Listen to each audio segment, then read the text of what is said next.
человек может осознанно менять свои тела, когда он понимает необходимость смены тела, зачем человеку продолжать жизнь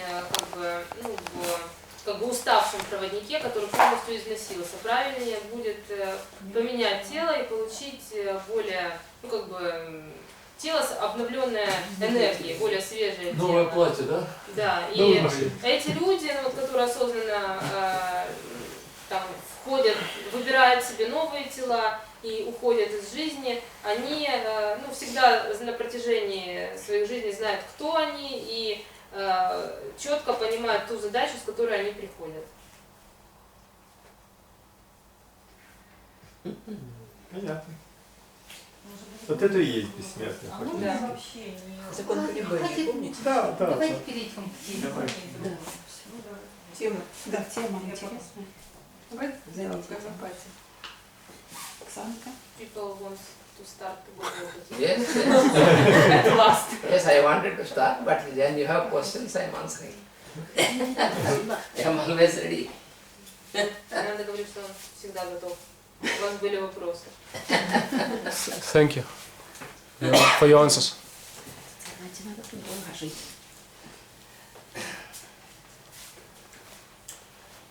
So according to this homeopathic science, В соответствии с наукой гомеопатии, disease does not exist in any tissues or any parts of the physical body.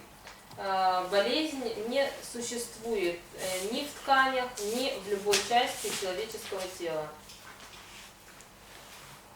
So our, what we call the diseased condition, what we call health, is a relationship of cause and effect. То, что мы называем болезнью, и то, что мы называем здоровье, это взаимодействие, это взаимоотношение cause And effect. Причины и следствия. Это всего лишь причина и следствие. So the disturbance is always on the higher plane, and the disturbance on the higher plane makes its effect manifested on the physical plane. Значит, причина всегда на высшем уровне, а следствие всегда на более низшем уровне. В общем, причина всегда вызывает следствие на низшем уровне.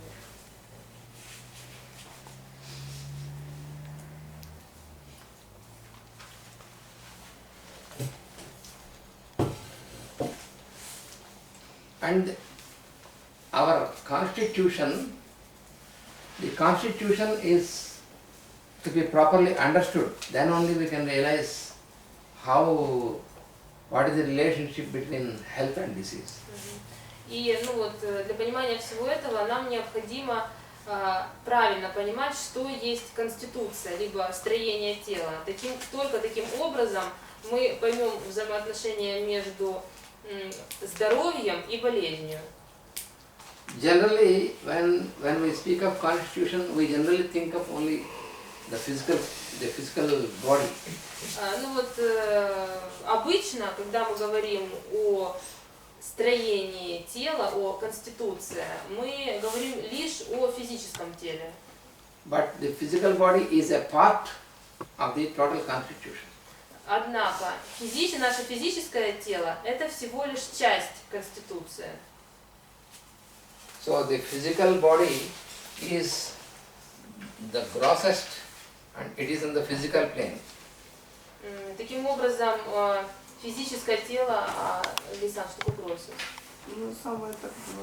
Весомое? It exists on the physical plane. Ага. Значит, физическое тело, оно наиболее плотное и находится на физическом плане. And then you have the vital body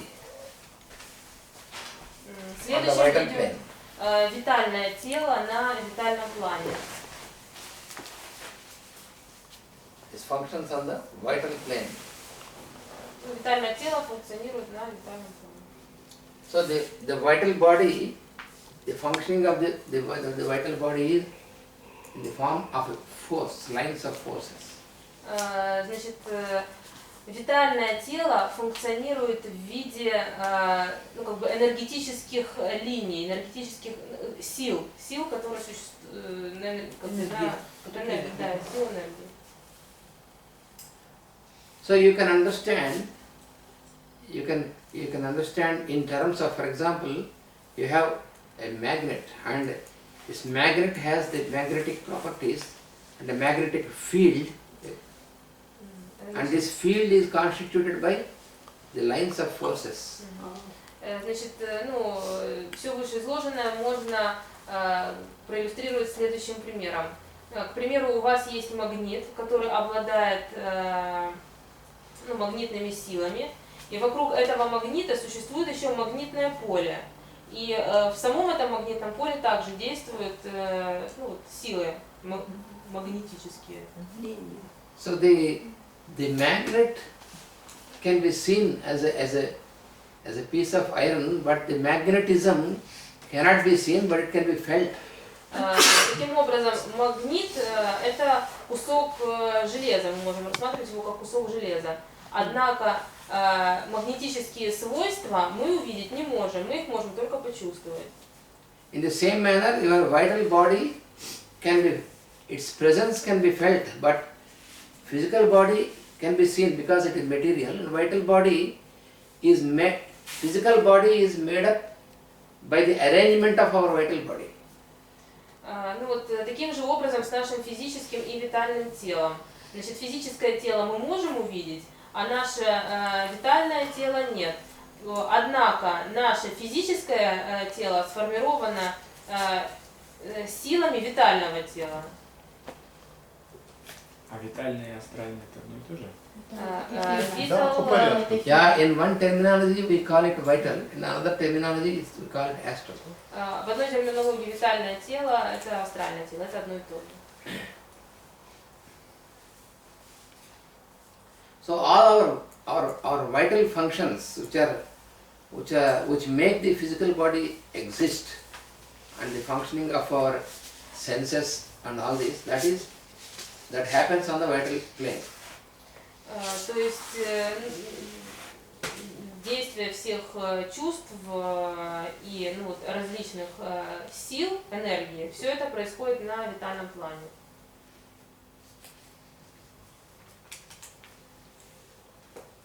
And this vital body, the functioning of this vital body and the vital force is directed by still higher body we have, that is what is called the mind on the mental plane. Значит, а витальное тело, в свою очередь, координируется с ментального тела нашим умом. So any sort of ill balance or distortion on the mental plane, То есть любые нарушения на ментальном плане that will distort the functioning of our vital body or the vital force. будут нарушать работу витального тела и витальной силы, и витальных сил. And this distortion at the level of vital force, that distortion is manifested as a distorted formation, a distortion on the physical body. А нарушения и ну, как бы помехи, да, на астральном, на витальном плане будут нарушать работу физического плана. Here, when we are studying homeopathy, then you don't use the term astral because that will confuse. The term, you use only vital. Ананта Кришна попросил ну, когда мы говорим о предмете гомеопатии, термин астральный не использовать, потому что он будет смущать, да, путать. So the relationship of the vital body and the physical body you can also understand by another example. Значит, взаимоотношения витального тела и физического можно также увидеть на следующем примере. It is the relationship which you have between the cloth and the yarn and the threads. Это взаимоотношения, которые... Because what you, Между одеждой и А, нитями, из которых the сделана cloth. эта одежда. the Да, cloth, между, в общем, взаимоотношения между одеждой и нитями, из которых эта одежда состоит. so we see the cloth, but what we call this is only a pattern of arrangement of the fine threads.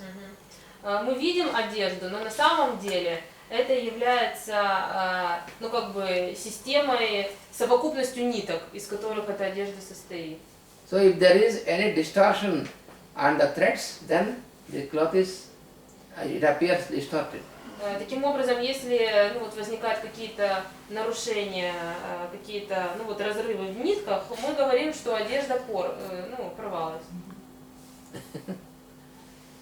And the relationship between vital force or vital plane and the mental plane is just like the relationship between this yarn and the cotton. Взаимоотношения между витальным планом и ментальным планом точно такие же, как, ну, вот можно увидеть на примере ниток и хлопка, из которого как бы эти нитки состоят. So the quality of these fine threads which form the cloth, that depends upon the quality of the cotton. You know? Таким образом, качество ниток, из которых состоит одежда, относится к хлопку. Оно зависит от того, какой хлопок. Да, зависит от того, из какого хлопка произведено. So in the same manner, the quality of the functioning of the vital force depends upon the quality or the condition of your mind. Таким образом, ну, состояние вашего витального тела зависит от состояния вашего ментального тела. You are still higher plane which governs this mental plane also.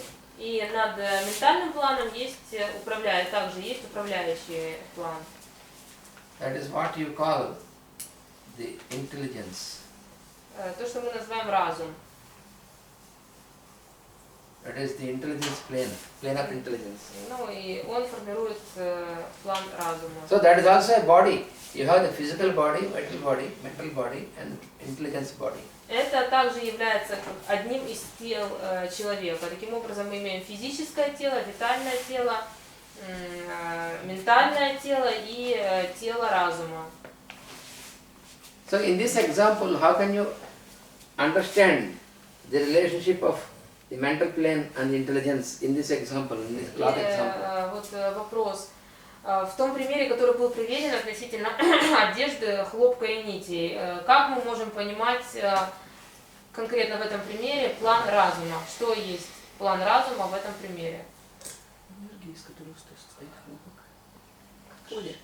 Что есть план разума? Качество атом. повышается. Атомы, да, Атом, химические вещества. химические вещества, атом, It is the molecules, углерод. the molecules which constitute the substance of the cotton. So they are on the finer and higher plane. That is like this. You have to understand. Правильный ответ – молекулы, из которых состоят нити хлопка. Они находятся на этом высшем плане.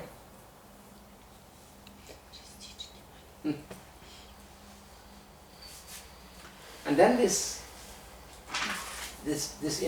plane, which is a higher plane, that is all this is enlightened. That is by the highest or innermost plane, which is called the plane of bliss or experience. You call bliss, also you can call experience. И, значит, план разума управляется следующим высшим планом, который называется планом опыта, либо планом близ, это благословение, да? Да, Благословение. Which is expressed as love. Ну, который выражается как любовь. So what is this love? This is the love every being has first to be able to live in the body. If this is lost, then you will not live in the body. You will lose the Ну body. вот в чем эта любовь? Эта любовь в том, что каждое живое существо живет в теле. Если этой любви нет, тогда ну, мы покидаем это тело. That is like the atom. Это как атом, Because that is the soul level. поскольку это уже и есть план души. And the whole thing together is called constitution. И все вот эти 5 тел вместе и называется конституция, то есть строением тела. Это наша тема.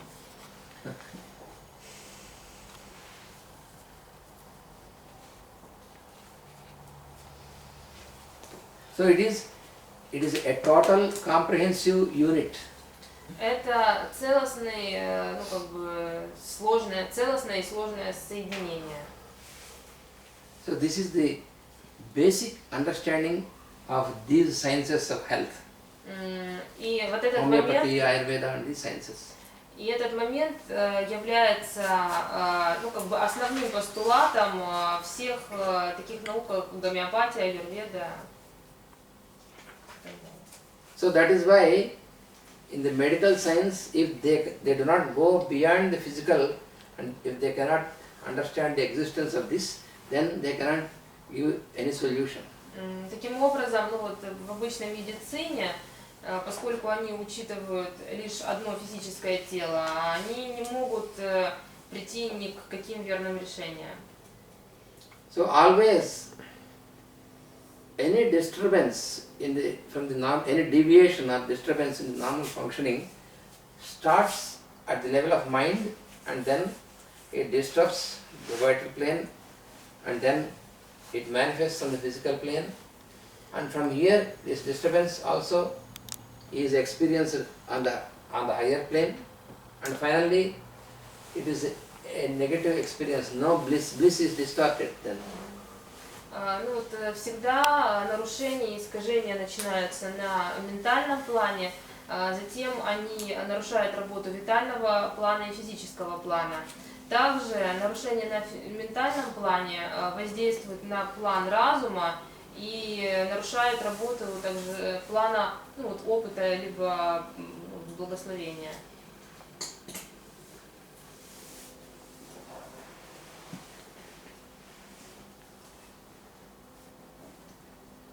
So when there is good harmony and alignment between all these planes, then it is called health. Когда существует гармония и, ну, как бы, ну, вот, правильная работа всех тел, тогда мы имеем состояние, которое называется здоровье. When there is a disturbance and a disharmony in these planes, then that is experienced as disease. Когда же есть дисгармония и искажение в работе, ну, вот, ментального плана, витального и физического, тогда мы имеем то, что называется болезнь. That is why in the homeopathic sense, cure means not some work on the physical body. Таким образом, в науке гомеопатии лечение – это не та работа, которая ведется только на физическом плане. Another very important aspect of the science is that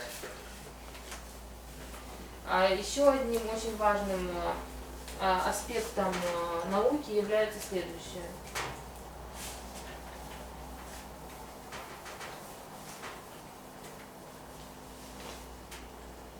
as it is normally understood, normally we, in the normal medical science, it is explained like that, and also we understand that there are many diseases in a person, but when we know homeopathy, we realize that there are no many diseases.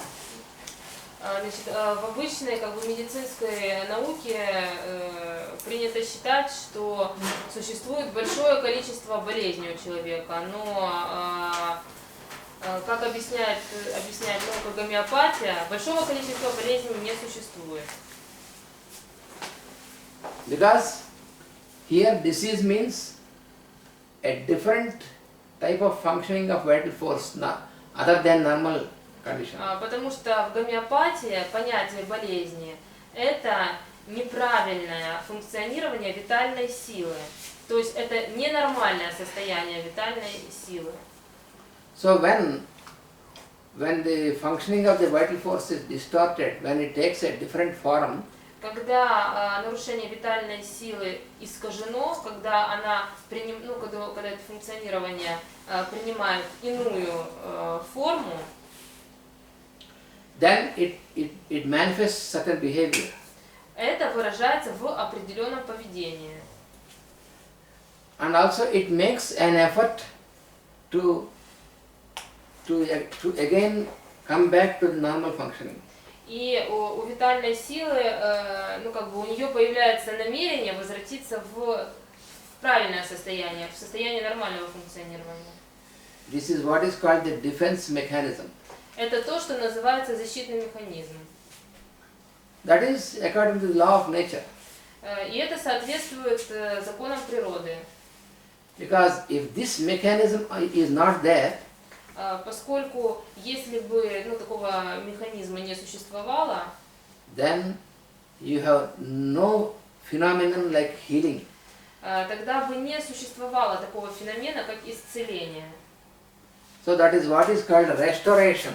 Это то, что называется восстановление. Правильно? Восстановление. Because restoration is one of the properties of our vital force, that is according to the law of nature. Поскольку восстановление является нормальным механизмом витальной силы в соответствии с законами природы. Say for example, if you have an injury, К примеру, если вы получили какое-то ранение, поранили руку, so we know that it bleeds. мы знаем, что будет течь кровь. After some time, then the blood coagulates.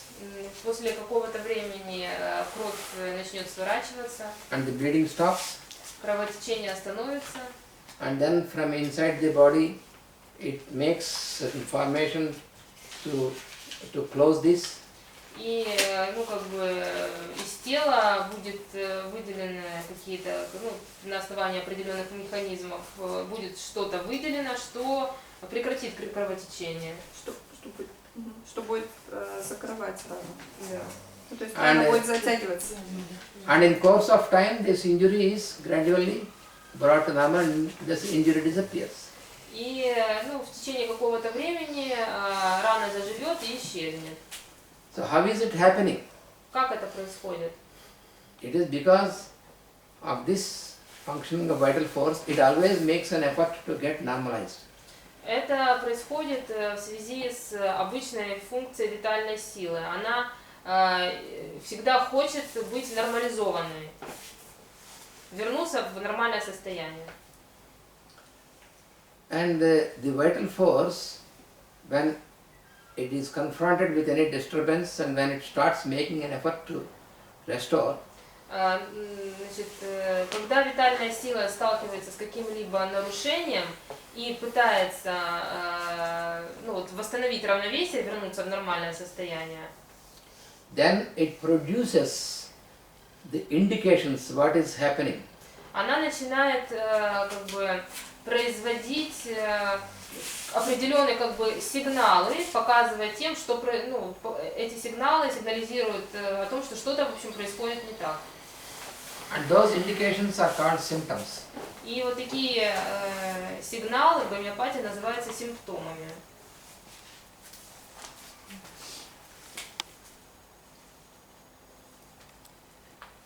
And unfortunately, in the normal medical way of dealing, these symptoms are considered as diseases and therefore they are trying to attack the symptoms. Но, к сожалению, при обычная медицина рассматривает эти симптомы как болезни и начинает атаковать эти симптомы. For example, when you have an injury, then you get pain.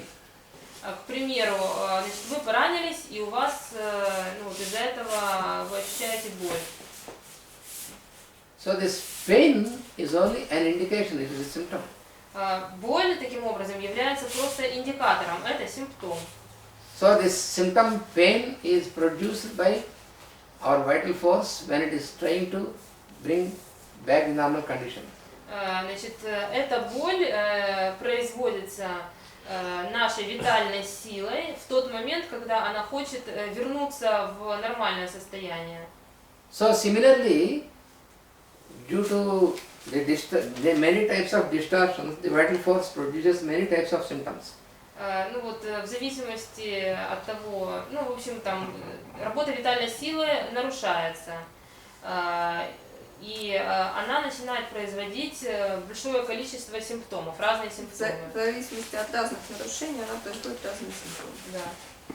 For example, when any poisonous substance enters into the constitution, К примеру, если какой-нибудь яд попадает в наше тело, в нашу конституцию, then the vital force produces nausea. тогда, значит, витальная сила производит вот из наузия. Тошноту. Тогда возникает тошнота. So it produces nausea, it produces pain in the stomach, it produces pain in the head. Ну, в общем, эта витальная сила вызывает тошноту, боль в желудке, головную боль. So all these which are felt, because we feel the pain here, we feel the pain here, we feel all these are symptoms, they are not diseases. И вот все то, что мы ощущаем, является симптомами. Это не является болезнью. For example, a person suffers from very chronic headache. Every day he gets headache. К примеру, человек страдает хроническими головными болями. Каждый день у него головная боль. So he feels that this is a disease. И это он ощущает как болезнь. That is why what we are doing, we are trying to use some medicine to make this disappear. И что же мы делаем? Мы начинаем применять какое-либо лекарство для того, чтобы заставить исчезнуть этот симптом. So all the effort which is put in the normal system of medicine is to attack the symptoms and make them disappear. В общем, что делается в обычной нашей медицине, это атакуются симптомы. А симптомы как раз и показывают, состояние дисбаланса. Да, состояние дисбаланса. So we have to know that the symptoms are not diseases, they are only produced as indicators for us by the vital force. Но нам необходимо помнить, что симптомы – это не болезнь. Они являются индикаторами, которые показывают нам нарушения в работе витальной силы. For example, you are driving your car and you are making a journey from here to Moscow on the highway. К примеру, вы ведете машину и едете по шоссе в Москву. And suddenly, in the indication board, one light is blinking and it is making noise, king, king, king, king. That means when you look at it, it is showing that the oil, the fuel is getting off and it is blinking. И вдруг на панели управления вы видите, что начинает мигать какая-то лампочка, которая показывает, что у вас заканчивается там масло или бензин. Now you feel annoyed because it is disturbing. You are attempting towards the road and this is blinking and making noise. So you are angry. It is disturbing me from my driving. А лампочка там мигает с каким-то звуком, и вы начинаете раздражаться на эту лампочку, потому что вы ведете машину, а лампочка мигает и какой-то звук издает. Мешает. И мешает вам. So there are two methods of dealing with this problem. И существует два варианта борьбы с этой проблемой.